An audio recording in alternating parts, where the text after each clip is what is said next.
Hey guys, it's Werther. Today I wanted to talk to you guys about the Pygmalion effect and how it relates to how you can set higher expectations for yourself and how through a coaching relationship between yourself and another student, if you're a higher rank, you can set higher expectations for them and therefore produce better results with their jiu-jitsu. So what is the Pygmalion effect? Basically, it states that the expectations that someone has for themselves can be highly influenced by the expectations that someone in a position of authority or someone with a good relationship with that person can have for them. For example, let's say a coach has two students. They have student A and student B, okay? And the coach in question tends to give more favorable attention and set higher expectations for student A than student B.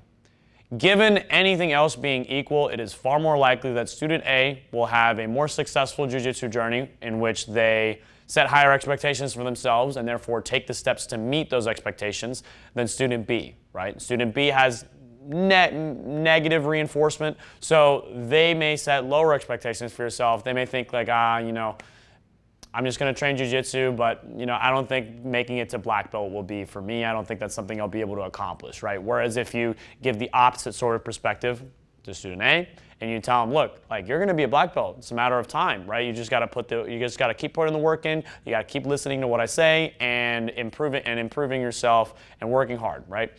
If you tell that person, if you give that person that positive reinforcement, then they're more likely to accomplish the goal. So this works not only from a coaching perspective, but from an individual perspective as well, okay? If I set high expectations for myself, then I am far more likely to take the necessary steps, however small they may be in the beginning, towards meeting those expectations. If I set mediocre expectations for myself, then I'm going to train in a mediocre way to achieve that mediocre goal, right? So for that reason, it's important to set high long-term expectations for yourself, but reasonable short-term expectations for yourself. So a long-term expectation may be, I'm going to train jiu-jitsu and I'm going to be good enough to where I eventually will get my black belt, right? That's my goal. I'm going to get my black belt. Or maybe it's even more than that. Maybe I'm going to be a high-level competitor, right? I'm going to be a high-level competitor. I'm going to be put on shows. I'm going to be making a little bit of cash. I'm going to grow my brand, okay? If you set those kinds of high expectations, even though over the short term, right, that may seem like an insurmountable thing, like when you're a white belt or a fresh blue belt to accomplish those things, as long as you have that in the back of your head that you're trying hard and you're working towards that goal, your training strategies and what you do in the room will reflect what you're trying to accomplish. So compare that to a person that's like, well, I'll get my blue belt and we'll see how things go. I know it's going to be hard from then on. I don't really have a goal beyond that. Well, those tend to be the type of people that get their blue belt, and as the stereotype goes, you just never see them again, right? They've accomplished their first goal, and blue belt is a tough belt because usually you get it after a year or two of training, and you're going to sit at the blue belt for a long time because it takes a long time to be good enough to get a purple belt. So eventually you just become dissuaded after you plateau and you quit. If you have a greater expectation for yourself than the blue belt, and you have that positive reinforcement from your teammates and your coaches that you're going to do it, it's just a matter of time and continuing to put in the same effort you did to get your blue belt, or even if you're a white belt, just in the beginning, like telling you that everybody else was in your shoes too, and that there's no reason that you can't accomplish what everybody else accomplished before you when they started. If you hear those types of messages, it's far more likely that you're going to stick with your jiu-jitsu journey. And you can internalize those messages too. You don't just need to rely on other people saying that to you. You can say, I'm going to get my black belt. I'm going to be a high-level competitor. And guess what? It's going to take several years for both of those goals to occur. But as long as you work hard and you show up at a schedule that you've committed yourself to, and you set short-term goals along the way, and you work towards meeting them, that long-term goal, which at one point may have seemed insurmountably hard to get to, it will start coming into view. You just have to believe in the process, and it does take time, guys. And it's not just for jiu-jitsu, it's for anything. Any like skill set that you want to have a deep enough understanding to where you could say you've mastered it, takes years, takes a very long time, and it takes the same kind of commitment, okay?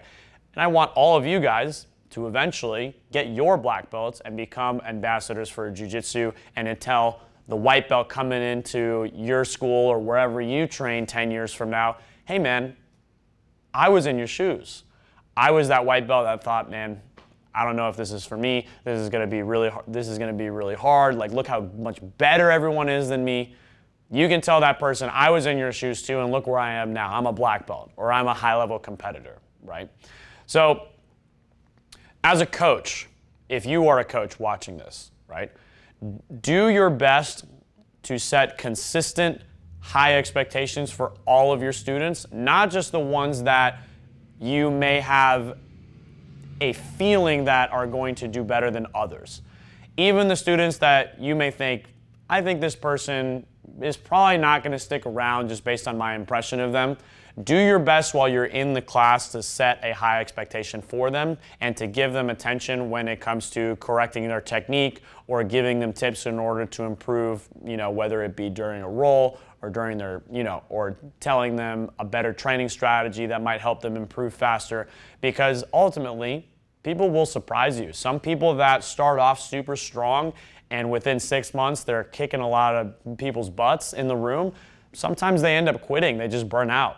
And others that started off and they just absolutely sucked and they had terrible jiu-jitsu, they just continue to push forward. And several years from now, right, they're the ones that are kicking everybody's butts. And that's awesome to see. So it may be difficult to remove yourself from your biases, and your initial impressions of people. I sometimes have trouble with that too, but it's important to do it so that, everybody that comes in the room gets that same positive energy and that same inspiration to achieve that eventual goal of getting their black belt or whatever else they may want to accomplish. Maybe they want to open a school one day.